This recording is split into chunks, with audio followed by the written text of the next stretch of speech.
Vanakkam, ACMEE 2025.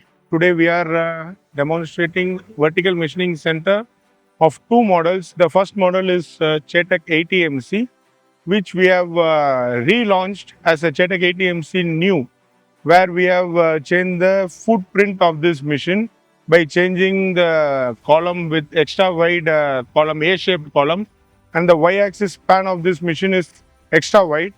Aesthetic we have improved totally in a different way. So this machine we are basically promoting in the market for die and mold, and this is a flower mold which we are demonstrating in this machine, and this is one of our premium product. And next will be Chetak 110, and this is also we have relaunched with reducing the footprint of this machine. And similarly we have done this machine for heavy industry with roller guideways, and this machine has been installed with Renisha probe to measure the dimensions of this machine of the live cutting. The specification of the machine will be 1300 by 600, the table size, and x-axis stroke will be 1100, y will be 600, and z will be 560.